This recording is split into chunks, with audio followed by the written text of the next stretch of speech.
Bismillahirrahmanirrahim. Assalamualaikum warahmatullahi wabarakatuh. Alhamdulillah wa syukurillah wa la hawla wa la quwwata illa billah. Rabbi shrah li sadri wa yassir li amri wa hlul 'uqdatam min lisani yafqahu qawli. Raditu billahi rabban wa bil islami dinan wa bi Muhammadin nabiyyan wa rasulan. Rabbi zidni ilman warzuqni. Amma ba'du. Puji syukur kehadirat Allah Subhanahu wa taala bahwa pada hari ini kita bisa mengadakan rapat rutin seperti biasa, seperti tempat-tempat sebelumnya. Namun ada yang spesial bahwa pada hari ini kita rapat membahas tentang rumusan konsep visi misi, ya, konsep pendidikan di Yakaspi. Kita ingin merumuskan visinya apa sih? Kalau memang kita setuju, sepakat bahwa kita adalah pendidikan kaderisasi pemimpin, maka kita juga harus punya tujuan dan punya visi di situ. Baik, untuk mengawali mari kita buka saja dengan umul Quran ala hadi dunia wa ala kulli niyatin sholihah wa li ridwanillahi syai'ulillahi lahu al-fatihah. Alhamdulillahirrahmanirrahim ar-rahmanirrahim maliki yaumiddin iyyaka na'budu wa iyyaka nasta'in ihdinas siratal mustaqim siratal ladzina an'amta 'alaihim ghairil maghdubi 'alaihim waladdallin. Sebelum kita sampai ke Ustaz Rahmani, ada yang mau disampaikan?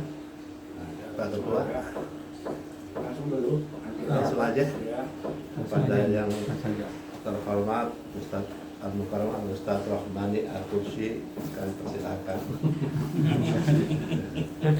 Alhamdulillah rabbil alamin. Salatu wassalamu ala rasulillah. Yang saya tulis ini kira-kira ini juga sudah perbaikan revisi dari diskusi kita 2 pekan yang lalu kalau nggak salah ya. Pekan kemarin saya mau berangkat, waduh sakit gigi. Tadi sakit gigi juga. Cuma sakit giginya kayak kesentuh apa gitu, kaki gigi mulai titik sampai udah ini sampai bercucuran air mata tuh. Ini turun baru. Sekarang udah turun. Lubang. Ada mungkin. Lubang. Oh, itu ular tuh, gede ular. Jadi kita sudah nangkap diskusi kita 2 pekan lalu itu bahwa adanya pesantren Husnul Khotimah di Sukabumi itu ya itu berangkat dari bahwa kita lahir dari asrama Sunan Giri yang HMI, kemudian nilai-nilai itu ingin kita tampakkan di sekolah, gitu, di sekolahan yang akan kita berikan. Jadi kalau saya kemarin contohkan, kalau SDIT, SMPIT, SMAIT, ITIT itu adalah secara ontologi dia adalah panjangan tangan dari sistem kaderisasi PKS. Itu walaupun tidak terucapkan itulah ontologinya. Dan kita harus menangkap itu. Termasuk misalnya misalnya ada sekolahan di Bangil, YAPI ya, YAPI di Bangil itu, yang sebut katanya sekolah Syiah kan gitu. Divisi misinya kan tampaknya enggak biasa aja kan, tapi apa di balik itu, nah itu yang harus ditangkap. Yang Ontologinya itu gitu, dia tidak tampak tapi tidak tersurat tapi tersirat. Tersirat tapi itu sejati niatnya, dan itu nanti akan mewarnai seluruh kebijakan. Sehingga misalnya kalau nanti ada orang-orang yang tidak sehaluan dengan ontologi itu, walaupun tidak diucapkan ini, dia bisa diberhentikan. Oh, dia orang kita, Bukan golongan kita ya. Nah, bisa jadi nanti kita juga begitu. Artinya kalau nanti guru kepala sekolah yang tidak memahami visi misi kita, ya akan menghambat kan, ya udah nanti apalah alasannya kita bisa berhentikan kan. Itu Nah, kalau sudah begitu nanti kira-kira kira-kira ini Udah kan ngomong saja Bapak. Oh, itu. Indonesia. saya nggak ngerti. saya. Kalau arahnya ke situ kan kira-kira nanti kita juga bisa dengan tidak perlu menyampaikan ke senior kita, teman-teman kita yang HMI, oh kita punya sekolah loh. Ini misi kita itu. Nggak perlu. Ya artinya kita bisa mengatakan dengan tenang gitu loh. Dan bisa jadi itu akan menjadi pasar kita, orang-orang tua yang mereka adalah aktivis HMI misalnya, sekali-sekali aja kesempatan kita kan begitu. Iya, sekolah kita itu ya, sekolah Nah itu supervisi kita. ininya apa namanya, pasarnya itu kan pasar internal kita, walaupun tidak menutup kemungkinan di pasar di luar kita. Kayak sekarang sekolah PKS kan orang-orang luar juga masuk ke situ. Karena biasanya mereka lebih melihat tadi visi misi di luarnya, ontologi dalamnya orang jarang mau tahu gitu. Saya juga baru tahu sekarang. Padahal itu ini. Ontologi itu apa? Nah, karena itu maka saya rumuskan sehingga nilai-nilai yang akan kita ambil adalah nilai-nilai keislaman karena HMI, ya. Nilai-nilai keindonesiaan karena HMI itu hanya ada di Indonesia dan kita juga lahir di Indonesia, dan nilai-nilai modern. Nilai modern itu diantaranya adalah demokrasi. Sehingga bagi kita di HMI itu sudah selesai pembicaraan tentang bentuk negara. Nggak ada lagi tuh pembicaraan khilafah, nggak ada. Selesai kita. Negara kita adalah negara Indonesia, dasarnya Pancasila, Undang-Undang 45 sudah selesai perdebatannya. Nggak usah dibahas lagi. Nggak usah dibahas lagi. Nggak ada mundur lagi. Sekarang tinggal kita gimana mengisinya. Gitu. Nah, untuk itulah kita fokusnya kemarin hasil diskusi kemarin itu kita fokusnya karena tadi berangkat dari HMI dan YAPI itu di kepemimpinan. Jadi nanti fokus kegiatan anak-anak, mungkin ketika guru menerangkan, mungkin permainan dan lain-lain itu lebih ngarah ke bagaimana anak-anak itu terbangun jiwa kepemimpinan, leadership. Nah itu karena tadi lahirnya dari situ. Nah kemudian bagaimana kita mengarah ke sana, masuklah ke epistemologinya. Ya, jadi kita karena dari situ dari Islam, maka saya mengambil teorinya teori nativisme, teori bahwa setiap orang itu lahir telah membawa fitrah, tidak kosong. Berbeda dengan teori apa namanya lawannya yaitu empiris. Walaupun nanti empiris kita bisa masukkan ke dalam kerangka nativisme, nanti kita bisa masukkan. Tapi dasarnya kita meyakini bahwa setiap orang itu lahir telah membawa fitrah. Nah kalau menurut Imam Ghazali itu fitrah keimanan kepada Allah, fitrah kemampuan kesediaan untuk menerima kebaikan, dan ini sambung-sambung. Kemudian fitrah dorongan ingin tahu untuk mencari kebenaran, itu sudah fitrah dari sononya begitu. Fitrah dorongan biologis, punya syahwat, punya insting gitu. Fitrah punya kekuatan dan sifat-sifat manusia yang dapat dikembangkan dan disempurnakan. Jadi teori ini sebetulnya bukan berarti ini hanya dari Islam. Ternyata ketika saya telusuri, ini juga di zaman muridnya Socrates yaitu Plato, itu juga dia mengembangkan namanya recollection. Jadi di kitabnya Qala Plato fi kitabihil dialog itu, jadi kata Plato itu dia meyakini bahwa orang itu sudah bawa potensi. Tugas pendidikan itu hanya mengingat ulang aja. Ini sudah ada loh gitu. Fitrah itu bukan kertas putih, bukan? Bukan. Itu yang saya banyak sekali dilihat di literatur juga di ini. Ini banyak orang yang keliru-keliru memahami fitrah dan kertas kosong itu. Kertas kosong itu justru itu nanti akan dibawa ke teori sekuler nih. Kertas kosong itu. Jadi teori kertas kosong itu tabula rasa namanya, empiris. Itu teori nanti yang akan menjadi dia dibawa ke sekuler. Kenapa? Kita kosong, jadi kita ini mau dicetak seperti apa? Tergantung kita dong. Artinya ini sudah nggak ada lagi membawa potensi yang dari Tuhan, dari Allah, nggak ada. Kosong nih. Itu ini pangkatnya. Sehingga nanti teori-teori itu sendiri, ya mulai tuh pelan-pelan sekuler itu masuk. Nah kalau ini justru karena kita fitra sudah membawa potensi, jadi tugas nanti pendidikan itu adalah recollection, mengingat kembali. Jadi apapun nanti yang dilakukan oleh guru, saya ngomong begini, sejatinya kalau saya ini semuanya sudah ada di sini di otak. Saya hanya recollection aja. Ustadz yang ceramah, guru yang seminar, semuanya sudah ada, cuma recollection aja. Cuma memang ada yang recollectionnya sekali 2 kali ngerti, ada yang butuh 10 kali gitu. Yang 10 kali kita sebutnya belet. Apalagi 12 pisan ya, 12 pisan. Tapi pasti ada. Karena misalnya saya kadang-kadang gitu juga, dulu saya nggak ngerti, sekarang ngerti juga ya gitu. Ya artinya kan butuh waktu aja. Nah itu kayak kisahnya Ibnu Hajar. Ibnu Hajar itu pada saat mau nyantri, itu kan berjalan jauh tuh sampai ketemu batu yang ditetesin hujan. Waktu itu batu itu kokoh banget.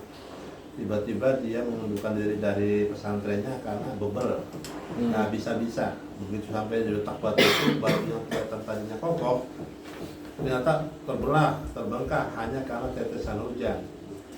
Begitu melihat itu dia terinspirasi dari konsep batu yang keras tapi bisa pecah karena tetesan air. Dia kembali lagi ke pesantren. Lanjut dulu. Ya. Nah, dengan alasan itu tadi ternyata ilmu itu bisa Lanjut dulu. Enggak Nah, usah. ya, mangga, silakan. Kasih rugi aja belum sampai. Nah, itu apa namanya, kita mengambil dari situ fitrah. Jadi nanti guru melakukan, boleh sih dia menggunakan teori belajar namanya behaviorisme, perilaku, tapi mindset awalnya adalah dia sudah punya di sini, di kepalanya, di hatinya. Tinggal guru itu hanya membantu recollection. Nah dari sini kalau menurut saya positifnya juga buat guru tidak merasa saya yang ngajarin anak, enggak. Dia sudah ada kok. Saya hanya membantu aja gitu. Cuma mungkin tiap anak beda-beda ya. Tiap anak tadi Nggak seragam. nggak sama. Jadi ada yang cepat, ada yang lambat. Jadi kemampuan guru itu harus bisa membaca anak ini apa yang namanya. Betul. Nanti karena tadi nanti arahnya kita ke satu anak satu kurikulum juga tadi. Tapi arahnya kita. Terus kedua, nilai-nilai humanisme. Humanisme itu sebetulnya ya ini yang terkembang di teori pendidikan aja sih. Jadi bahwa manusia itu membawa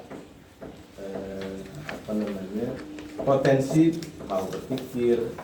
Manusia adalah manusia yang tidak sama dengan binatang. Jadi tugas pendidikan itu ya bagaimana manusia tetap menjadi manusia, jangan jadi binatang, dan jangan pernah berpikir juga manusia jadi malaikat. Jadi tetap manusia. Jadi kalau ada orang yang salah-salah ya berarti dia masih manusia, gitu aja. Orang dikasih aturan ini masih mabal juga ya berarti masih manusia. Besok juga benar juga. Besok juga benar gitu. Makanya saya kenapa ini saya setuju sekali dengan ceramahnya Gus Baha. Karena menurut saya Gus Baha itu ceramahnya itu dia memandang manusia itu ya manusia gitu loh. Gus Baha itu makanya, wah ini ceramah enak banget gitu loh, nggak berat, nggak ini. Kata dia itu, ya anak saya itu mau sujud aja sudah alhamdulillah banget. Karena sujud itu perbuatan yang paling yang tidak dimau oleh setan gitu loh, iblis. Dia sudah mau sujud aja, saya sudah gembira banget. Soal sujudnya dia teratur atau tidak itu lain soal. Itu menurut saya ini manusia banget itu ceramah. Gitu. Humanis banget. Gitu. Jadi Termasuk misalnya, nah ini memang kan nanti penyikapan nanti dipraktekkan di sekolah ya. Ketika anak suruh bangun sholat subuh susah, mau diapain kan? Sisi dari humanismenya. Misalnya ketika dia, oh saya ngantuk banget, ya, apakah harus dihukum atau tidak? Nanti harus di kajian berikutnya. Ya. Sisi humanisme. Tapi ada anak yang hari-hari dia rajin, ada satu waktu mungkin dia malas, bisa jadi. Dan itu manusia. Anak kita itu kan begitu juga ya. Ada yang dari gedor-gedor masih begitu ya, manusia. Kemudian nilai-nilai keislaman menggunakan pemahaman praktek. Nah, kita menggunakan praktek teori dan pemahaman keislaman yang mayoritas di Indonesia ini dipakai. Jadi kita pakai Ahlus Sunnah wal Jamaah, akidahnya pakai Imam Asy'ari, fikihnya Maturidi, fikihnya pakai mazhab Syafi'i. Nah, jangan salah juga sebetulnya Imam Ghazali, tafsir Ibnu Katsir itu juga dia mazhabnya Syafi'i. Dia mazhab Syafi'i. Jadi mereka itu hidup setelah Imam Syafi'i dan bermazhab ke Syafi'i. Cuma mereka menekuninya di bidang tafsir, bukan di fikih. Nah, jadi itu kemudian artinya kita tidak akan melontarkan, melahirkan hal-hal yang tidak perlu, perdebatan-perdebatan yang tidak perlu, misalnya soal apa celana isbal lah, kejanggutnya ini sunnah apa enggak ya, ini nggak penting gitu. Mau pakai janggut silakan, juga nggak apa-apa. Ya. Gitu. Jadi kita nanti nggak akan meributkan itu. Kemudian Justru kalau nggak ributkan nggak jadi pemimpin, nggak jadi pemimpin. Iya, yang penting rambut putih, jangan ada potensi. Jangan rambut putih. Dapat kerut ini. Udah. Ada itu, Ada kerut. Kalau air bulan kerut itu. Itu intinya. Kemudian nilai-nilai keindonesiaan, kita menerima Pancasila sebagai produk nilai hukum, moral,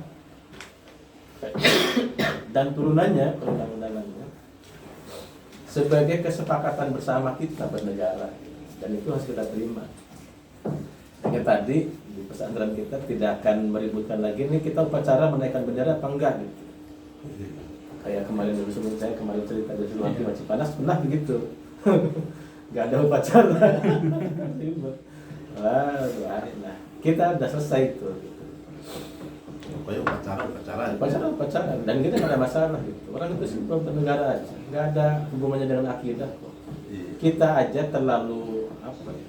Mungkin over acting dalam kita beragama, mungkin hal-hal yang nggak perlu kita ributin.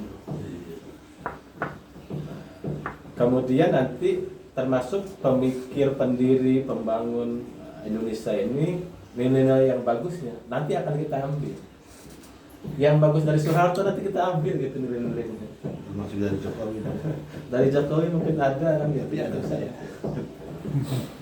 Jadi hal-hal yang positif dari pemikir-pemikir negeri ini nanti juga kita bisa, tidak hanya dari luar. Karena kalau nggak salah dulu ketika Pak Nasir itu ketemu dengan Hasan al-Banna, pendiri Ikhwanul Muslimin, itu termasuk ke Malaysia sebetulnya. Jadi Hasan al-Banna itu tidak masuk ke Indonesia dan ke Malaysia. Karena Hasan al-Banna menghormati di sini ada tokoh besar namanya Muhammad Nasir.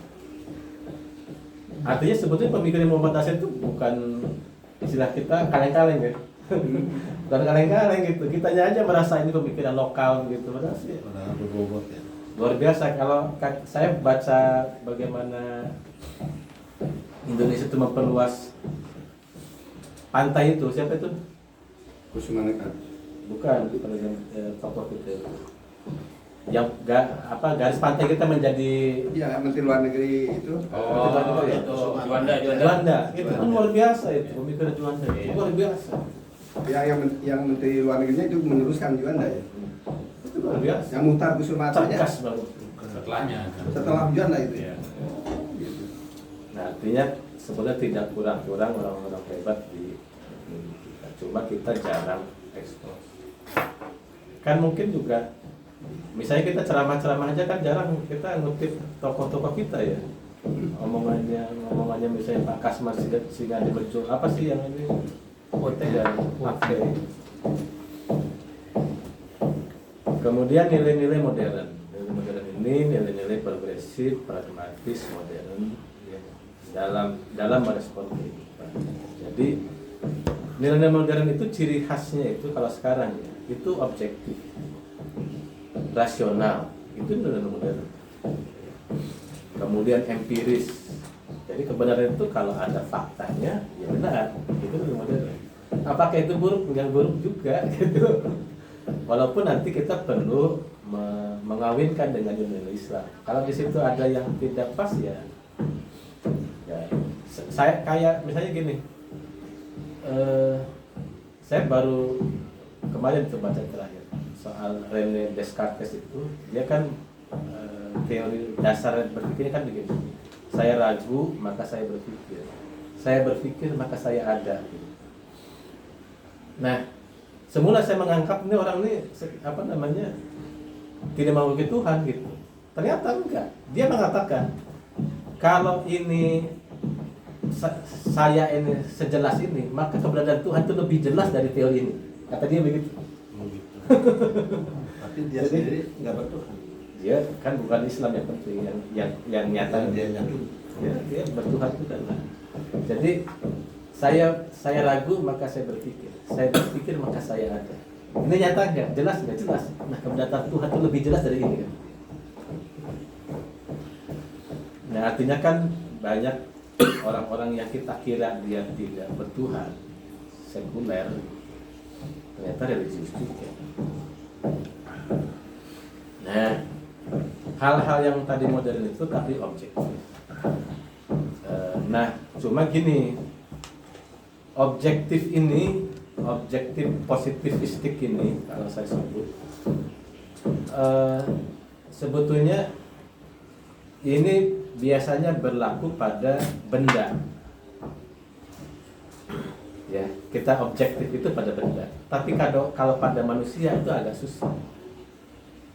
Karena sebetulnya begini, kalau pada benda, kenapa kita bisa harus objektif? Karena faktanya kita nggak mungkin bisa masuk ke gelas ini. Tetap kita akan berjarak. Objektif itu kan menempatkan yang kita amati di sana. Di sana gitu, bukan di sini, di sana. Objektif berjarak dengan kita, maka objektif. Jadi objek itu antara barang yang kita amati dengan kitanya itu mengambil jarak. Itu namanya objektif. Kalau kita tidak mengambil jarak, kita tidak mungkin akan objektif. Nah, yang bisa objektif itu sebetulnya pada benda, bukan manusia. Kenapa dia objektif? Karena dia nggak bisa ditanya. Nggak bisa ditanya masalahnya. Karena benda kan gitu. Nah, tapi kalau pada manusia, makanya kalau penelitian itu, kalau pada manusia harusnya kualitatif. Tanya orangnya. Karena dia bisa ditanya gitu loh. Gitu. Jadi kalau penelitian pada manusia itu objektif, nggak akan bisa menangkap fenomena yang sesungguhnya. Jadi kalau pada manusia, tanya orangnya, hidup bersamanya. Kayak para peneliti Amerika itu meneliti di Papua, hidup bersama mereka, nikah sama kepala sukunya, bertahun-tahun di situ, maka dia bisa merasakan di sini kehidupan orang suku asli. Ya. Karena objeknya bisa ditanya. Sekarang masih nyangkut ya objektif itu untuk benda dan manusia. Yang di pengetahuan umum itu objektif itu buat benda dan manusia, tapi sebenarnya enggak ya, hanya benda saja. Ada benda aja. Terus yang buat manusia namanya apa? Itulah kesalahannya. Namanya apa kalau ke manusia? Ya harus penelitiannya namanya penelitian fenomenologi, fenomena. Harus menyatu. Jadi kita dengan orang itu harus menyatu. Kita dengan masyarakat itu harus menyatu. Kita harus lebur di situ. Karena orangnya bisa ditanya. Chemistry situ ya. Karena, nah, kalau pada benda, sekarang kita penelitian begini, mungkin setahun, 2 tahun, 5 tahun masih berlaku. Tapi pada manusia enggak. Karena orangnya sudah berubah, seperti riset pada Gerd Clifford itu, yang katanya orang Jawa itu ada santri abangan pria itu, dulu penelitian di Kediri, itu zaman itu. Apakah sekarang masih begitu orang Jawa? Belum tentu. Karena manusia terus berubah. Jadi harus diupdate. Ya? Harus diupdate penelitiannya. Jadi teori itu nggak bisa dipakai lagi sekarang. Terus gimana caranya? Riset lagi. Kadang-kadang kita lemahnya tidak mau riset. Ya? Tidak mau riset tadi ceritanya tadi gitu. By order aja. Nah, apa namanya? Yang bisa kita pakai itu metode penelitiannya. Caranya dia mendapatkan data Jawa itu bisa kita pakai. Turun lagi ke masyarakat Jawa berhari-hari. Metode yang pernah dipakai dulu dipakai lagi sekarang. Dipakai lagi. Dengan hasil yang berbeda. Nanti dapat datanya seperti apa? Apakah datanya sama seperti kemarin? Mungkin. Gitu. Apakah datanya berubah? Ya bisa jadi. Karena orang terus berubah. Berarti alat ukurnya sama. Caranya sama. Metode. Tapi hasilnya bisa berubah. Metode adalah Itulah penelitian pada manusia. Nah, itu juga nanti kita dalam guru kita dalam menangkap fenomena anak didik itu. Gitu. Nah, itu yang sayangnya kan sekarang sistem penilaian guru terhadap anak itu kan pakai multiple choice, pilihan ganda. Itu yang dari dulu itu diprotes, itu tidak bisa menangkap hasil belajar anak. Cuma kan kita masanya malas mikir. Udah pakai itu lagi aja gitu loh. Instan aja. Itu malas mikir kita. Jadi Nggak mau repot. dulu penelitian kita terhadap benda tadi mengobjekkan benda itu, kemudian digeser juga mengobjekkan manusia. Salah. Yang nggak pas. Jadi nanti makanya kalau saya nanti ya guru tuh harus kita didik rajin mencatat si ini nih, dia melakukan apa, hal yang bagus, yang mungkin yang kurang bagus dicatat. Seorang pemimpin harus sadar akan hal gini ya. Harus begitu, sehingga nah itulah kalau menurut saya disitulah dulu Rasulullah itu begitu, sehingga Rasulullah itu orang dari istilahnya kan para sahabat itu kan bukan orang-orang hebat, artinya kan orang dari gunung dari mana, tapi kemudian jadi orang hebat gitu. Setelah bertemu dengan Rasulullah tahu, oh ini kemampuannya di sini, oh dia kekuatannya di sini. Sehingga sehebat-hebatnya Umar, itu Umar nggak pernah diterjunkan jadi panglima perang. Katanya ini kan, tapi nggak pernah kan, karena bukan di situ kekuatannya gitu. Rasulullah tahu. Nggak tiap sarang, saklek ya. Jawab. Maju respon nanti kalau maju terus dia. Gitu loh. Nah itu apa namanya? Karena satu-satu itu Rasulullah itu paham gitu. Satu-satu itu sahabat kekuatan. Misalnya ada sahabat Abu Dzar Al-Ghifari datang ke hadapan Rasulullah, ya Rasulullah, kira-kira kamu yang bikin teman-teman saya yang lain sudah dapat jabatan semua. Saya beri dong saya jabatan. Ada ya? Kata Rasulullah, bukan, kamu nggak di situ. Berat kata Rasulullah. Jadi Abu Dzar Al-Ghifari itu nggak dikasih jabatan ini ya, politis enggak. Ada sahabat Rasulullah. Pintar Rasulullah ya. Nah kita ini tadi karena kecenderungan kita pakai teori modern tadi yang objektif itu, kemudian sistem pendidikan kita menyeragamkan. Pokoknya nih anak kan umur 7 tahun ya kira-kira secara teori psikologi sama, umur 12 tahun secara psikologi sama, ya udah melakukan sama aja. Toh ini anak-anak normal begitu. Kecuali ini anak-anak yang tidak normal, menyeragamkan. Padahal masing-masing ini beda-beda. Bawaannya beda. Tadi fitrahnya itu Allah sudah nitipkan pada masing-masing orang itu berbeda. Tapi bisa dihimpun. Jadi ini mungkin ada kesamaan. Jadi dikumpulkan bisa nggak? Jadi anak-anak ini misalnya ada 10 anak ini cenderung ke kesamaan ini bedanya beliau bisa nggak di kelompok-kelompokan gitu. Dalam prakteknya mungkin akan begitu. Cuma nanti di otak guru tetap dia harus menganggap bahwa ini masing-masing anak ini walaupun saya kelompokkan dia beda-beda. Oh, iya. karena dia lahir bawa potensi beda-beda, hidup di keluarga yang berbeda, perlakuan bapaknya, ibunya berbeda, kakak adiknya berbeda, lingkungan tetangganya beda. Rupanya Mesti beda dia ya. Mesti beda. Jadi unik seperti apa? Unik sih. Setiap Ya seperti proses. kita lah, kita dididik di asrama Sunan Giri berapa tahun? Keluarnya beda-beda. Artinya Karena bahan bakunya beda kan gitu. ya, artinya guru itu harus mengetahui keunikan itu. Keunikan ya. itu. Harus jago ya. Harus jago. makanya susah jadi guru. Nah, jadi itu susah loh. Dan Cuma pahalanya gede. sekarang itu sistemnya karena kita cenderung tadi menyeragamkan itu sistem kita. Jadi orang menganggap gampang jadi guru. Karena tadi cenderung kita menyeragamkan, jadi akhirnya menganggap gampang jadi guru. Padahal sulit banget. Karena sebetulnya kan harus satu-satu harus paham. Berarti Kita jadi orang tua anak kita aja susah. Apalagi jadi orang tua anak orang kan. Dan kita cuma 5, cuma 4. Iya. Cuman satu kelas 30. 30. Itu jadi guru itu jadi guru yang benar itu berarti susah. Susah. Susah. Yang pendidik ya. Betul, susah. Pendidik yang benar-benar dia bisa Kalau menilai pengajar susah. banyak yang bisa karena pengajar itu lebih. Kalau sekedar ngajar, tadi memperlakukan orang sama, ada kurikulum, klasikal, ya itu kan semua orang bisa. Tapi tadi menjadi guru yang mendidik satu-satu itu punya potensi yang dia tahu dan dia bisa berusaha untuk mengembangkannya itu. Itu yang saya di buku saya itu rekomendasi terakhirnya kurikulum satu anak satu kurikulum itu memerlukan reformasi di pendidikan guru dan reformasi di gaji guru. Catat. Bukannya paling gede sekarang ya gaji guru. Gimana sekarang persoalannya jadi bertanya kepada bagaimana kita mempersiapkan guru seperti itu. Itu lain lagi ya. Soalnya nanti Ayo lagi. yang penting menang dulu nanti pemilunya. Kalau udah menang nanti gampang kita berkuasa. Gampang tuh. Gampang itu, Pak.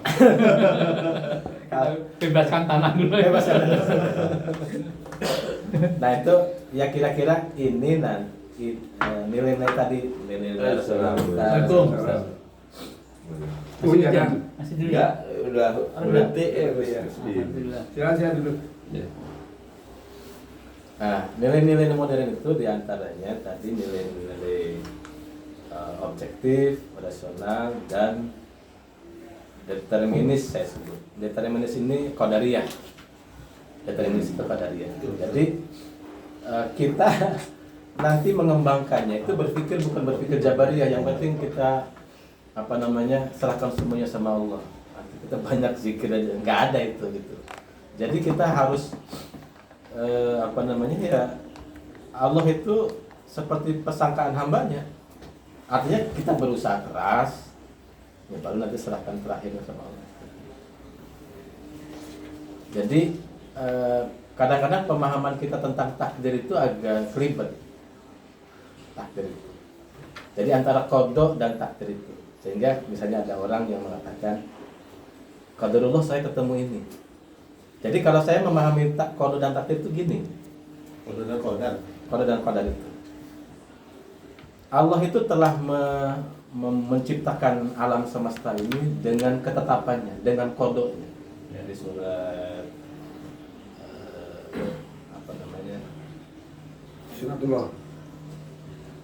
Al-Ghasyiyah itu ada. Waladzi qaddara fahada. Jadi Allah itu telah menetapkan alam semesta ini, menciptakannya dengan hukum-hukumnya. Begitulah hukumnya. Sunatullahnya. Sunatullahnya begitu. Dan itu berlaku pada siapapun. Mau dia Islam, non-Islam, ya dia kena hukum itu. Itulah makanya mungkin pertanyaannya sih kenapa sih orang kafir sana kok pada kaya-kaya?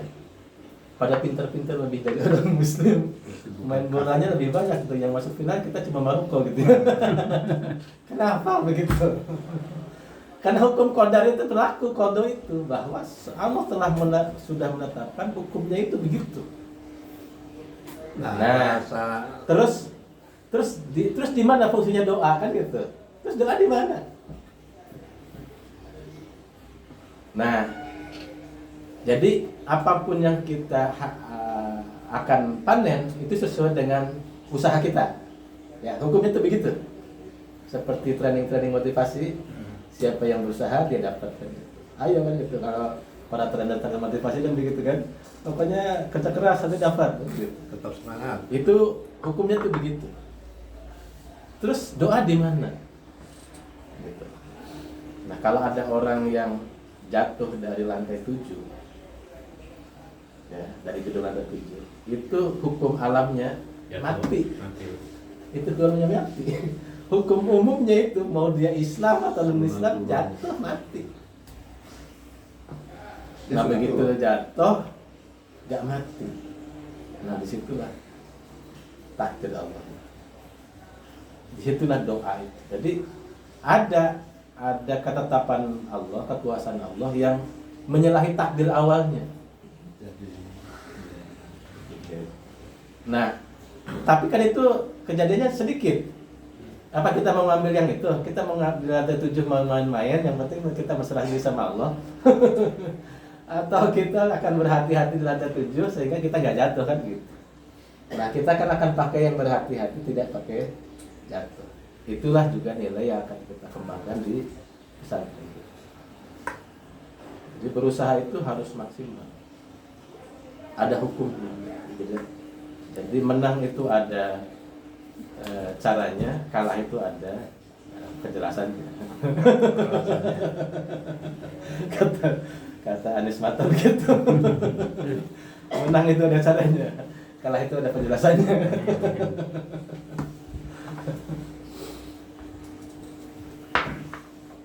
Oke, nah kemudian jadi itu nilai-nilai Islam, nilai-nilai humanisme dan nilai-nilai kemodernan yang akan kita ambil. Jadi kita akan mempercayai sains. Sekali lagi saintis itu berasal dari ilmu-ilmu tentang benda mati, benda alam, ilmu alam. Maka sains. Nah, biasanya walaupun sekarang sudah mulai berkembang penelitian untuk ilmu-ilmu untuk membahas tentang manusia. Manusia itu intinya diajak ngobrol. Karena dia bisa ngobrol gitu. Jadi misalnya nih orang datang ke sini mesti tujuannya sama. Belum tentu. Tanya satu-satu. Karena dia bisa ngobrol. Benar enggak gitu. Nah, bagaimana caranya biar keluar dari hati nurani yang paling dalam? Itu ada caranya. Sehingga yang keluar itu tidak hanya lip service, ada caranya itu gitu. Nah, di riset itu ada.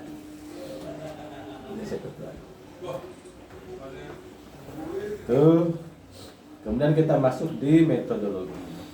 Metodologi itu saya menawarkannya pendekatan kita satu anak satu kurikulum tadi.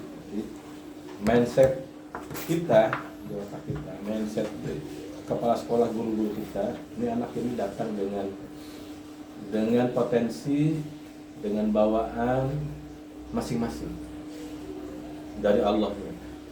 Belum lagi dari keluarga, dari latar belakangnya masing-masing. Dan itu nanti di awal kita harus tahu tuh, harus dapat datanya. Apakah dia ngisi kuesioner atau kita nanti ngobrol tadi dengan cara tidak sistematis tapi datanya dapat. Oh, anak ini latar belakangnya gitu. Oh, keluarganya latar belakangnya. Karena itu penting untuk nanti ilmu yang akan didapat di pesantren ini itu sangat berpengaruh juga pada pengalaman sebelumnya. Gak mungkin nggak dipengaruhi oleh pengalaman sebelumnya. Selama ini kan kita mengabaikan itu karena di klasikal kan pokoknya nih anak datang ke pesantren kan dia sama. Betul loh, ada yang dia pelarian dari orang tua, ini anak bandel banget di rumah pesantren. Itu dia tengah catat. Banyak itu. Ada yang motivasinya biar Contohnya Bang Juri. ada motivasinya itu biar megang duit sendiri gitu. Nah, itu tuh nanti harus kita dapatkan. Data-data itu dari anaknya, dari orang tuanya, semua dah. Dari situlah kita bisa paham, oh anak ini.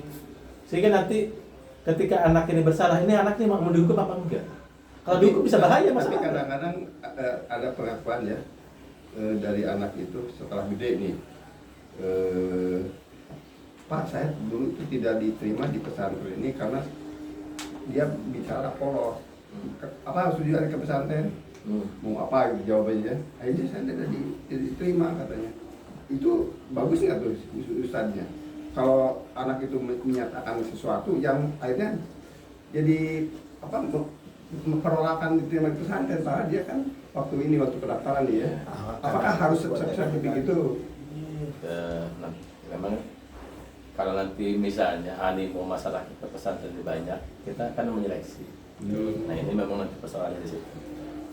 Kita akan menyeleksi seperti apa. Tidak semua jadi masuk santri. Apakah nanti kita akan menjelaskan ke orang tua bahwa arah pesantren kita ini mendidik anak-anak jadi calon pemimpin, Pak. Agar nanti kalau kita jadi presiden itu di Indonesia itu nggak kesulitan. Kira-kira kasarnya begitu. Jadi ada aja seleksi itu ya. Jadi mereka harus paham itu bahwa masuk ke pesantren kita ini pesantrennya arahnya ke sini. Jangan Asal masuk pokoknya udah pesantren asal cari nanti banyak begitu aja. ini pesantren nggak ngajarin apa-apa ini ternyata. Iya, baru saja sama sidang. Jadi tiap hari megang palu sidang. Pimpin rapat. Pemimpin itu jangan bisa Ya, namanya juga jadi pimpinan sidang. mengatur doang. Nah, nanti nilai-nilai kepemimpinan kita berasal dari nilai Islam, dari realitas bahwa kita tinggal di Indonesia, kepemimpinannya, bahkan juga dari nilai-nilai kemodernan. Sehingga nanti pemimpin yang lahir di kita itu tidak ada kalimat itu tegakkan khilafah, nggak ada. Kalau kita sudah pakai ini, kita negara Pancasila sudah selesai. Pokoknya Kita mau isi dengan Islam, boleh, tapi Pancasila. Gitu. Berasal Pancasila. Kita ribut di situ masalahnya, ribut Pancasila untuk berhasil. Tergantung kita yang isi, kalau kita ngisi Islam ya Islam jadinya itu. Nah, iya. Orang nggak ada ininya. Cuma warna ya. Nggak ada berkentang. Nggak. Jadi kalau saya ini kan konsensus kita hidup bersama bernegara Pancasila. Karena kenyataannya tidak satu agama, tidak satu suku, tidak satu bahasa. Itu udah. Jadi sebetulnya memang ini harus diberlakukannya di ruang-ruang publik. Pancasila itu memang ada kesalahan di zaman Soeharto kalau menurut saya, mungkin juga sekarang juga. Itu dimasukin di ranah-ranah privat gitu loh. Itu yang repot. Jadi biarkan orang Islam ngurusin agamanya sendiri, udah silakan. Tapi begitu kita di ruang publik bersengketa, ya pakai Pancasila. Gitu loh, bersengketa di pengadilan, ya udah hukumnya ada, pakai apa? Pancasila, pakai undang-undang, ini udah pakai itu. Itu faktanya misalnya. Ada tuh dulu kasus. Nah, tinggal nanti kita berdebat memang bagaimana nilai-nilai Islam itu masuk di perundang-undangannya, kan di situ. Jadi nggak usah ributin ini negara Islam atau bukan, nggak ini. Sekarang bagaimana nilai-nilai Islam itu masuk di perundang-undangan. Konsep Islam benar ya. Terus sebenarnya Tapi di elit-elit politik kayaknya masih banyak yang belum paham juga ya tentang Pancasila itu. iya tadi jadi dia di apa kalau Jadi misalnya berpotensi- ditarik ke agama yang suci, jadi ya nggak bisa lah. Nggak nyambung. Ini tuh kesepakatan aja, dan Pancasila itu menurut saya sih nggak harus dianggap suci, itu biasa aja ini. Ini cuma kesepakatan bersama kita hidup bernegara gitu loh. Karena kita berangkat dari suku, agama, bahasa yang berbeda nih kita nih. Yuk, udah deh sepakat gitu. Tapi saya dengan Islamnya boleh dong, ya boleh silakan masing-masing gitu loh. Itu tapi ruang pribadi saya nih. Yang Kristen juga silakan. Itu ruang pribadi masing-masing. Tapi kalau ngomong sudah di ruang publik kita bertemu nih masing-masing suku, agama, Pancasila nih Pak. Nah, termasuk makanya ketika perhelatan pemilihan presiden nih, ketika bawa identitas agama, berantem deh. Benar, harusnya yang dijunjung itu ide bagaimana Indonesia ini maju, itu harusnya. Bukan agamanya. Bukan agamanya, jangan. Kalau dua agamanya ribut lagi kita kayak kemarin. Masalahnya kostumnya agama. Ya itulah. Udah tahu identitas nggak boleh, malah pakai kostum. Jadi makanya perlu pesantren pemimpin tuh gini ya. Kita nanti di situ intinya. Karena kita apa? Jadi orang kampanye itu Kekurangan. nggak perlu pakai peci. Ya kalau yang penting idenya apa tentang Indonesia gitu. Kalau memang nggak biasa pakai peci, jangan pakai peci. Nggak biasa nggak pakai jilbab, jangan pakai jilbab. Jadi begini Bang Rohmani. Jadi benar justru ya. Iya, Yusril itu benar. Dan Yusril itu naksir. Dia nasir. Jadi nilai-nilai Islam. Enggak.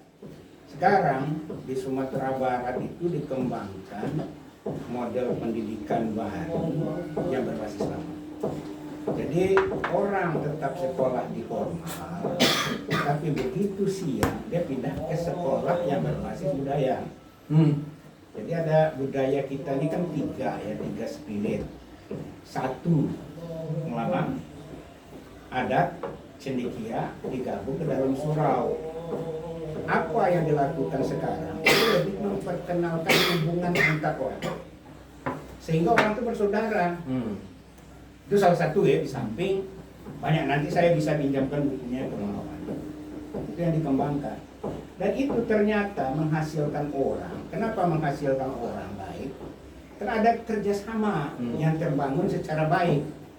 Kerjasama ini yang sekarang hilang kan? Ya. Hilang, yang muncul kan semangat individual yang arahnya ke arah Yang banyak kita pelajari itu ilmu mempelajari benda, bukan Itu. mempelajari hubungan dengan orang. bukan pelajari hubungan dengan orang. Ini kan sebuah persoalan. Makanya lahirlah pemimpin oligarki. Iya, ini sekarang kita tuh sudah ribut besar persoalan tambang yang keluar izinnya individual, sementara tambang itu berada di tanah komunal. Ribut luar Yang biasa. harusnya sekarang. dikuasai negara. Hah? Yang harusnya dikuasai negara. Nggak bisa dia kuasai negara, dia tanah adat. Tanah adat. Tanah adat nggak bisa negara menguasai. Beli lah. Akhirnya bikin stempel masing-masing, kepala adat diambil duit ke tambang. Saya sukunya ini loh, apanya silsilah keluarganya. Waduh. Mana bagian saya? Mana bagian saya? Ini sekarang saya tiap hari dapat laporan begitu. Itu akibat apa? Hubungan antara orang nggak ada. Oke, dilanjut. Ya lanjutkan Mas. Saya dulu. Nah, ini lembaga pendidikan kita loh Marwani. Jadi habis di WA suruh bikin stempel banyak ya. Apa? Suruh bikin stempel ya. Stempel, masing-masing pakai stempel gila kan? Beginilah. Udah, tenang aja. Jadi sistem pendidikan kita itu memang lebih banyak mempelajari benda, Nah itu. bukan mempelajari hubungan orang dengan orang. Nah, karena kita terbiasa ilmu kita itu berinteraksi dengan benda tadi objektif itu. Kemudian kita juga berhubungan dengan orang juga menempatkan orang sebagai objek juga, objekkan. Dia menjadi objek saya. Dia menjadi objek saya. Saya menjadi objeknya Erik. Terus begitu saling mengobjekkan, saling memanfaatkan. Itulah ininya. Nah, tadi itu yang disuruh itu sekarang masih boleh suruh Itu yang hilang sekarang. Dulu kan anak-anak yang sudah menjelang dewasa tinggal disuruh sampai dewasa. Sekarang mulai itu. Hidupkan lagi. Hidupkan lagi. Jadi Memang interaksi susah ya, karena putus. interaksi kita orang dengan orang yang saling mensubjekkan orang, bahwa dia juga subjek, dia juga punya keinginan, dia juga punya motivasi, dia juga punya hasrat, dia punya keinginan, punya ambisi, yang itu harus kita hargai. Selama ini anak-anak didik kan nggak begitu, pokoknya anak-anak harus ikut ini kurikulumnya, ini harus dipelajari. Tidak pernah ditanya kan anak mau belajar apa, termasuk nanti hubungan kita guru dengan siswa, guru dengan itu hubungan kita hubungan yang saling mensubjekkan, bukan saling mengobjekkan, saling memanfaatkan. Saya di situ dapat manfaat apa? Saya dapat apa di situ? Saya bisa dari abang ini, saya bisa dapat apa? Berarti saling Jadi ya artinya kalau dia punya keinginan, nggak boleh juga sih. Kita saling menghormati gitu. Oh dia datang ke sini ada keinginan ini, ya udah nggak apa-apa, kita hormati itu. Gitu. Jadi jangan misalnya gini juga, bahwa nanti di pesantren ini orang akan tulus semua ikhlas karena Allah semua, enggak juga. Jangan juga gitu loh, bahwa ini adalah organisasi manusia bukan organisasi malaikat juga gitu loh. Dan itu harus dihormati. Tinggal nanti di mana titik temunya. Bahwa di sini nanti ada kepentingan kita sebagai manusia, mungkin. Kalau sekarang mungkin kalau belum ada apa-apa enggak, tapi nanti begitu ini nanti ada itu manusia. Tapi Tinggal nanti saling menghormati. Di mana titik temunya? Tapi ada teori gini, Pak Romani, maaf ya. Ketika orang berguru kepada seseorang, ya, yang satu murid yang satu guru, maka ada persyaratan yang utama itu dia harus ikhlas dengan guru tersebut akan memberikan pendidikan. Maka kalau dia yang ikhlas, ya, maka kayak copy paste aja kata ilmunya itu dialirkan ke murid itu. Tapi kalau misalnya dia nggak ada rasa ikhlas, nah itu agak susah. Jadi kita sebenarnya bukan ya terserah aja ikhlas atau tidak ikhlas, bukan begitu, tapi harus justru kita harus mengedepankan atau mengkondisikan bagaimana anak didik itu ikhlas menerima dia sebagai guru. Gitu, benar nggak itu? Ya itu kan tadi itu kan kira-kira sama dengan teori Kostos. Kalau kita nanti malah dibalik. Nah itu dari Al-Ghazali itu, dari Ihya-ud-Din itu. Al-Ghazali itu. Jadi apa namanya? Bahwa anak lahir juga sudah punya potensi. Guru itu juga harus berpikir bahwa saya hanya mendampingi aja. Bukan masalah yang saya tanya masalah keikhlasan. Keikhlasan itu utama, perlu. Jangan mengatakan bahwa kita tergantung itu anak itu ikhlas, jangan bebas aja gitu. Apapun Ya, harus ikhlas. Jangan cuma kita belajar sama guru, kita makan ikhlas. Kita dulunya. Jauh. Bukan diteruskan. Dikit lagi. Dikit lagi, ayo. Dikit lagi. Biar Jangan lama.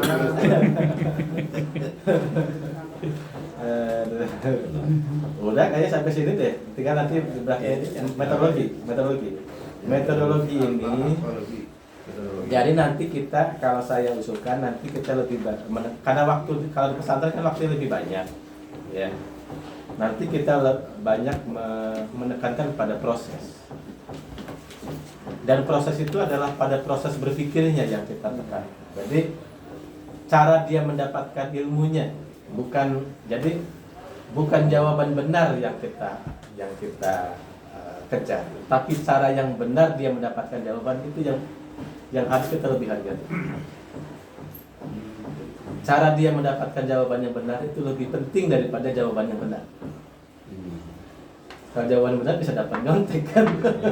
Caranya. Tapi cara dia mendapatkan jawaban dengan benar itu lebih penting. Itu menurut saya harus kita hargai di pendidikan.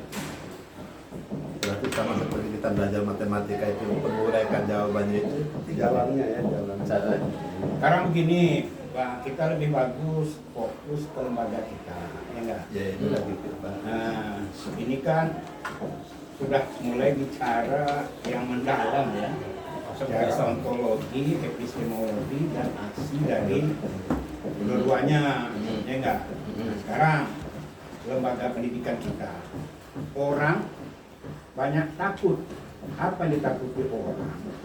Pada waktu kita membuat konsep tersendiri milik kita, siapa nanti yang akan masuk ke sekolah kita? Itu satu. Ya enggak? Kenapa? Saya setelah mencoba ketemu dengan Kurnia, ketemu dengan Busra Amin. Busra Amin itu adalah Hanafi, Busra Amin itu biasanya Ustadz Hasid Hikmah. Mereka bikin Darul Quran Mulia. Darul Quran Mulia itu sesungguhnya orang yang masuk ke dalam ya itu semuanya undergo PKS, artinya ada masa, ya kan? Nah, yang dijual mereka tidak lebih konsepnya seperti IT, ya kan? Iya. Kan begitu. Nah, sekarang kita kan ingin menjual milik kita sendiri nih. Ya, HMI. Ya kan HMI, walaupun kita tidak tulis HMI-nya. Ya. Nah, bagaimana cara kita menggiring orang dengan konsep yang akan kita bangun ya? Nanti kan kita bangun konsepnya dalam gedung kita nih. Inilah gedung saya. Kan gitu. Siapa sih pengisinya nanti nih? Enggak, ini kan baru teori nih. Nanti kan jabaran-jabarannya kan Ya. situ. Ini kira-kira gimana caranya? pikirkan. Ini yang dipikir, yang baru kita pikir. Ya nanti lah. Tunggu dulu. Ya. Ini kita tetap bicara siapa yang akan masuk loh. Jangan nanti dulu. Siapa yang akan masuk? Nah, kenapa saya bicara begitu? Ada salah seorang teman kita, Ustadz Minjali ya. Ustadz Minjali itu alumni HMI dan juga PII. Kemudian masuk ke garis keras yang dia ditipu. Dari garis keras itu masuk ke Al-Zaitun. Tapi dia ditipu. Kenapa dia ditipu? Dia jauh lebih pintar dibanding Ustadz Zaitun itu sendiri dalam kaitan mencari duit. Dan itu mencari duit kan seperti dikasih kapling-kapling ya, dapat duit banyak.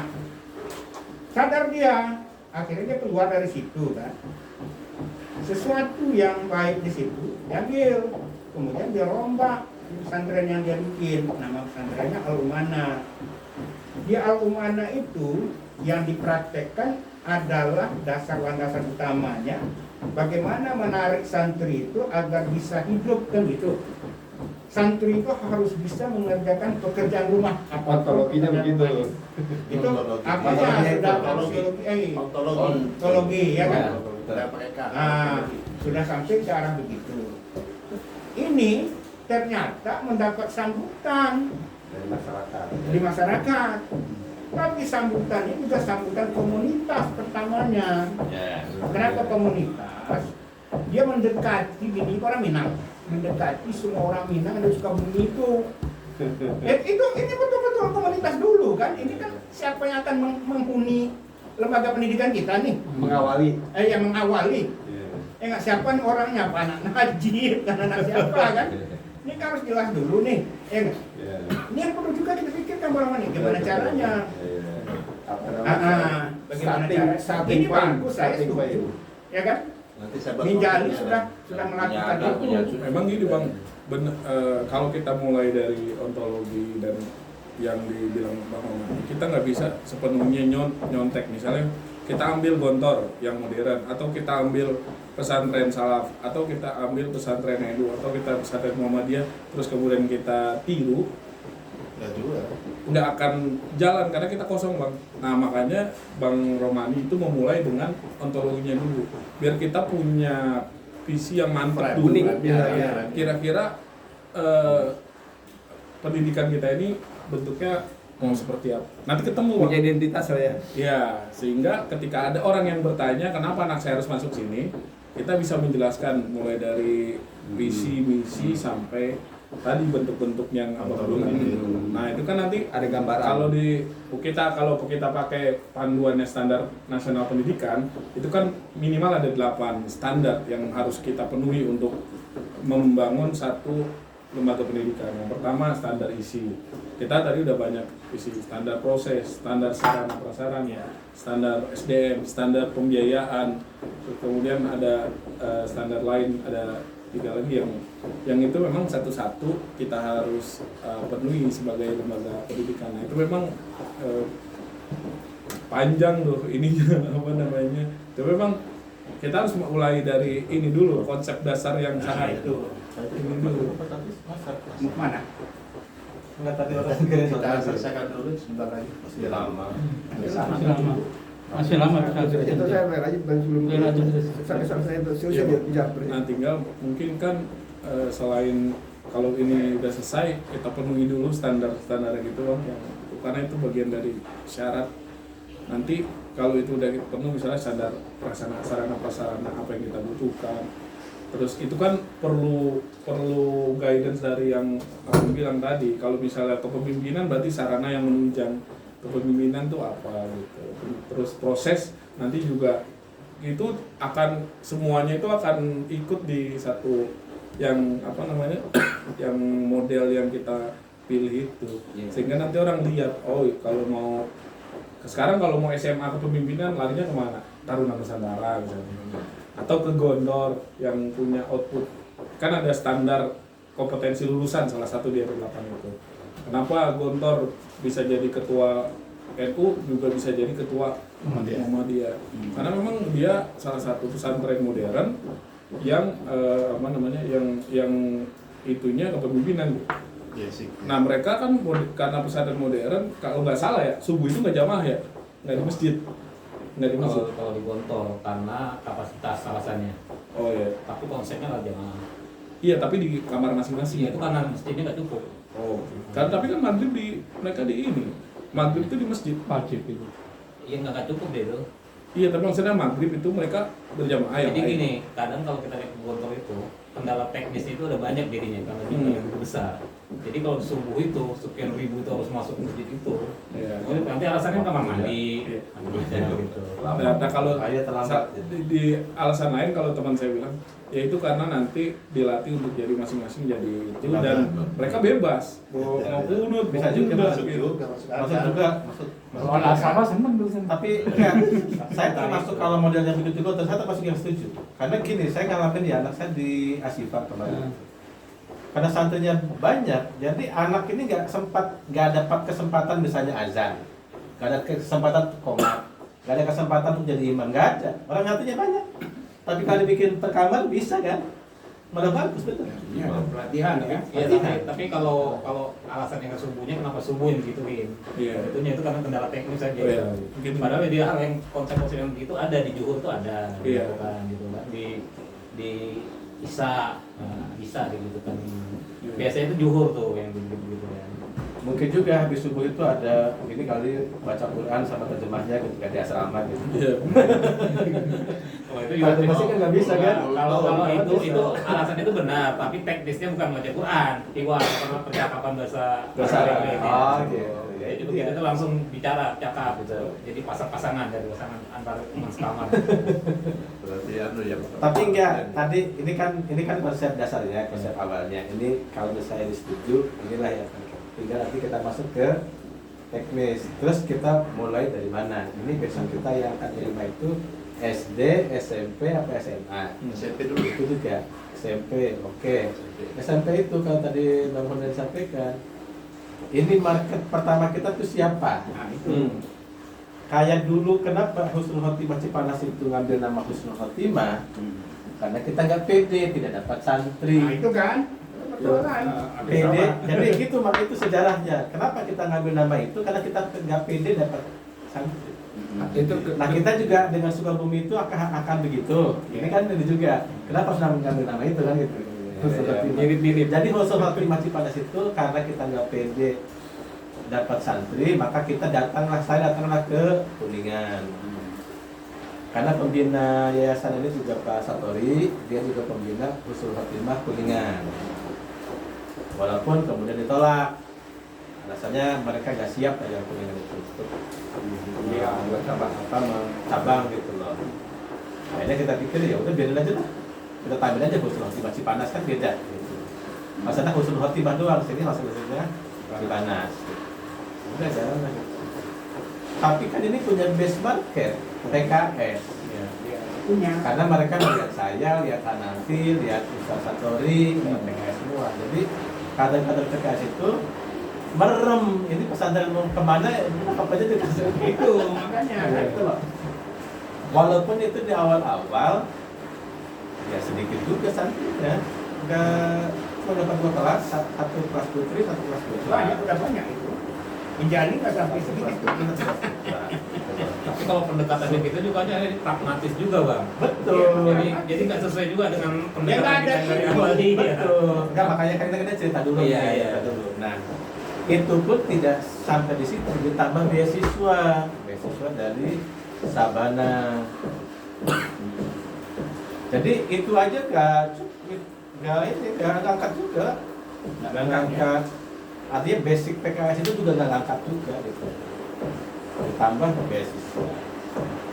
Tapi kan kalau menurut saya, namanya pendidikan itu sekarang judulnya apapun itu akan dapat santri.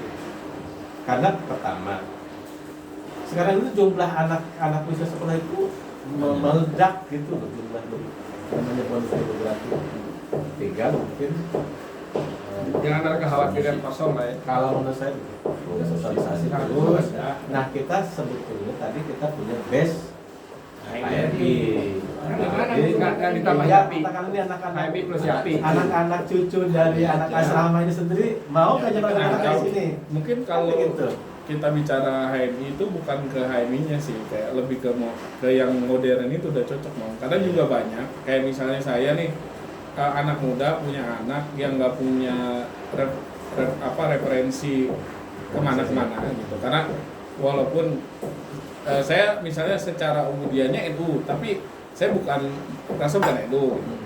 Muhammadiyah sekolah juga Muhammadiyah, tapi juga merasa bukan Muhammadiyah. Artinya saya itu kalau mencari sekolah itu bukan itu referensi utama saya, tapi soal misalnya kualitas, terus soal apa, pokoknya adalah hal-hal yang saya nilai khusus. iya Dan itu kalau banyak. saya di iklan sosial media kan? Kenapa?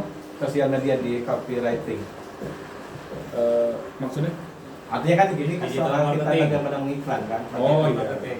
Jadi copywriting kita seperti apa, membahasakan ini sehingga menarik. Ini kan usia-usia di bawah saya ya berarti kan, yang masih anak SMP ya. Di atasnya Najib dikit ya. Itu menurut saya kan sudah berpikirnya sudah modern. Contoh nih, sekolahnya anaknya Bang Erik itu kan sebenarnya pesantren Salafi ya Pak? Iya. Salafi. Tapi banyak yang mendaftarkan anaknya itu bukan karena Salafi, Masalah itu. karena Karena IT-nya. IT-nya. Jadi banyak tuh pas masuk baru tahu, lah ternyata Salafi gitu. Termasuk ada ponakan saya baru masuk, saya bilang ini pesantren Salafi, oh Salafi ya, gitu. Padahal dia udah daftar tuh. Tapi ketika masuk metodologinya mereka bukan salafi asli. Tok, kotok kan. Iya fikirnya salafi. Enggak, fikir juga enggak tahu di. Enggak juga. Enggak tahu. Terus Ya ontologinya bukan di situ ternyata. Bukan situ ontologinya. Bungkusnya ngemasnya biar salafi. Untuk Ontologi nggak di kemasan situ salafi. berarti. Karena emang anak saya itu akan laku kalau ini bisa laku. jadi kalau Bungkusnya salafi. saya lihat di kekhawatiran bangunan untuk era sekarang, pengalaman anak saya kan, yang DN itu, menurut saya ini pas itu buat kita. Kita nggak usah khawatir kita cuma ada proses 1 tahun lah untuk memasarkan itu pemasarannya aja. Makanya mungkin pemasarannya. Karena dulu anak saya itu tahun ketiga lah kalau menurut saya. Tahun Cuma itu tahun ketiga, tapi tahun kedua harus selesai. Nah memang di awal ini IDN ini yang bikin orang berani untuk itu, dia punya garansi waktu itu. Iya. Dia punya parameter yang dia bisa janjikan ke orang tua itu. Kelas 1 sekian ya kan, Aplikasi. sekian jus, sekian aplikasi, kelasnya sekian dan itu tercapai.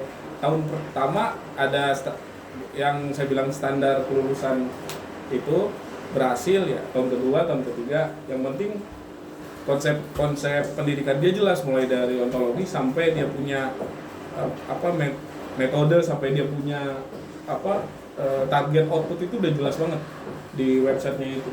Kalau anak bapak masuk setahun aja udah bisa begini Nah, dan itu. itu di listnya jelas banget ya Bang, ada ya. Jadi kalau itu bertabrakan lagi dengan konsep yang dibikin.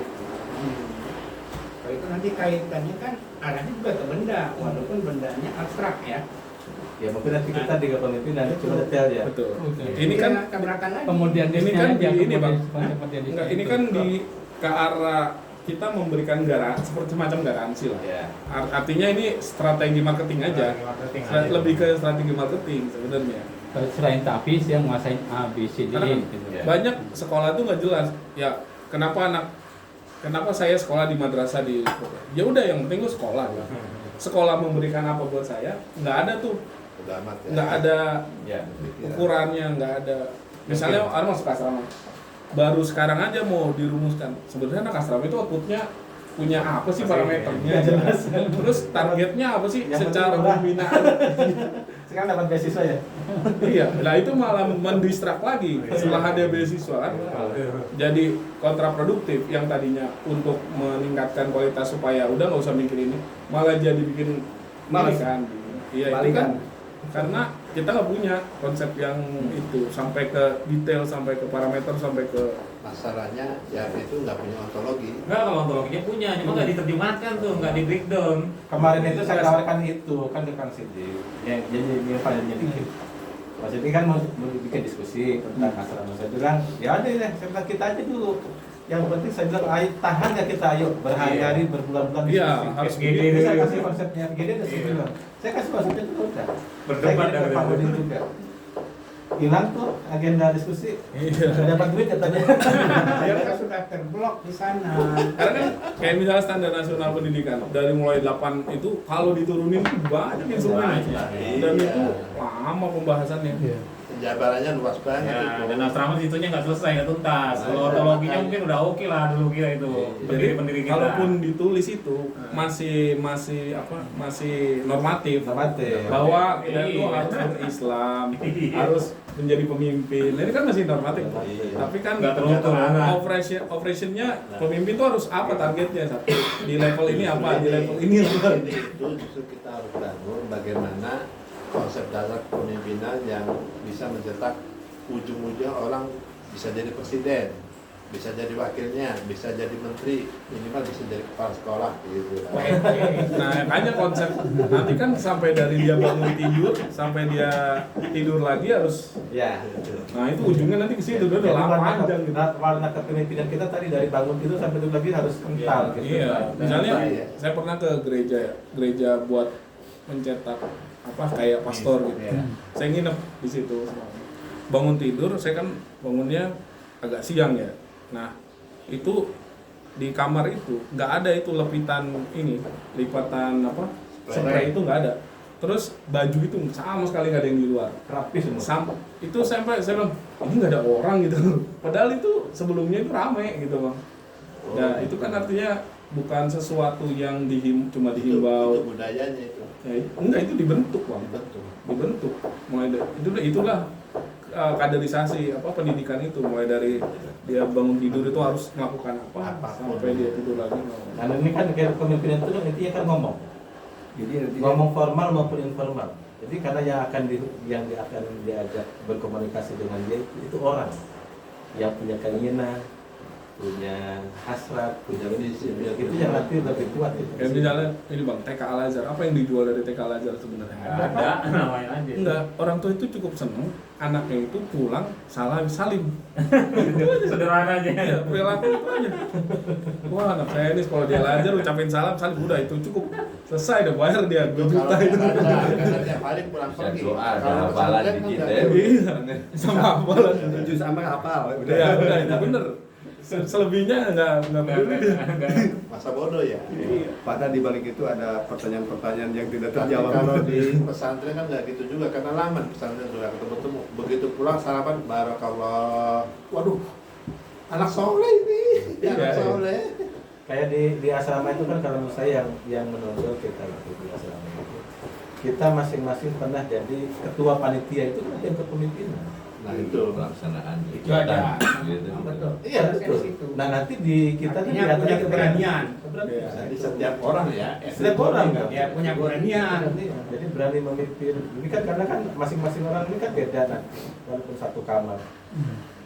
Itulah termasuk bagaimana dia menyelesaikan konflik di antara teman-temannya. Itulah tugasnya memimpin. Harus dilatih. Bahkan mungkin kita menciptakan konflik kali ini. Pesantren. Dibikin, nanti ada intelnya. Ada. Nyesel Menyerang itu perlu. Iya. Syukurnya buat konflik itu by design, by Jadi strategi. saya kalau cerita sebelum muncul PKS, saya orang pertama dikuturkan orang ke dalam kerajaan. Aku melawan kan. Butuh. Kan di HMI dilatih untuk Iya, dikutur keluar. Gila ini. karena kan gini, ini saya cerita ya. Jadi kalau di HMI itu kita berbeda pendapat itu biasa, konflik itu biasa. Nah begitu di PKS itu nggak boleh konflik. Nggak boleh. Nah itu masalahnya. Akhirnya apa? Ketika ada konflik bisa bye. Bikin Kadang-kadang kita ini didik berbeda biasanya gini nggak tahan. Kadang-kadang kita pikir sama saya loh, teman-teman. Saya sama Irwan barangkali kalau ke Sumatera Barat saya lebih kuat. Kenapa? Saya keluarga nenek mama pasti punya pengikut. Enggak. Dapat saya. Kenapa saya dulu ribut-ribut? calon gubernur harusnya ya. Kalau bupati bisa gitu. Ya itu nggak pegang stempel, nggak bikin stempel. Ini nggak boleh konflik loh di situ. Aku diusir loh. Wih, ini kok kayak begini. Saya tulis aja Jenderal Purnawirawan aja. Oke, sekarang langkah Ini berikutnya. sudah bagus. Ya nggak? Sekarang gimana cara Nah, kita masuknya ini? Masuknya ke sekolah tadi SMP ya. Cara masuk Nah, itu. SMP itu tingkatnya. Nah, gimana sekarang rencana teknisnya kan? Konsepnya kan begini kan. Iya. Gitu. Walaupun nanti sekali lagi semuanya akan ada detailnya masing-masing. Iya, gitu. Ya, itu kan teknis ya. Jadi nanti sambil itu tinggal nanti masuknya kita dengan siswa baru itu kapan dia targetnya siapa. Oke, baiklah ya. Saya rasa diskusi sore ini cukup menarik. Tinggal nanti bagaimana kita bicara soal teknis, kita lanjutkan saja habis maghrib. Ya, kita makan, sholat maghrib bersama, baru kita lanjutkan diskusi membahas tentang visi ya. Visi, baru setelah itu kita bicara teknis dari visi itu. Visi kita apa sih? Gitu. Setelah itu, lalu bagaimana cara kita merekrut siswanya, terus apa materi yang akan kita berikan pada siswa nanti, yang gitu. Teori apa kepemimpinan yang mau kita pakai, kan banyak teorinya kepemimpinan itu, tidak satu aja. Saya rasa kalau dibahas pas 10 menit tidak akan berarti apa-apa. Kita break dulu untuk istirahat dan makan, sholat maghrib. Mari kita. Ini masih lengkap ya, habis maghrib masih lengkap. Lanjut, Mas. Lo jangan itu dulu. Terus ya. Ya, saya rasa itu aja. Mari kita sudahi jumpa kita hari ini. Kita break dulu untuk makan dan sholat maghrib. Assalamualaikum warahmatullahi wabarakatuh. Pak Najib bikin seminar nih. Langsung Nah seminar. ini buku, nanti kan bukunya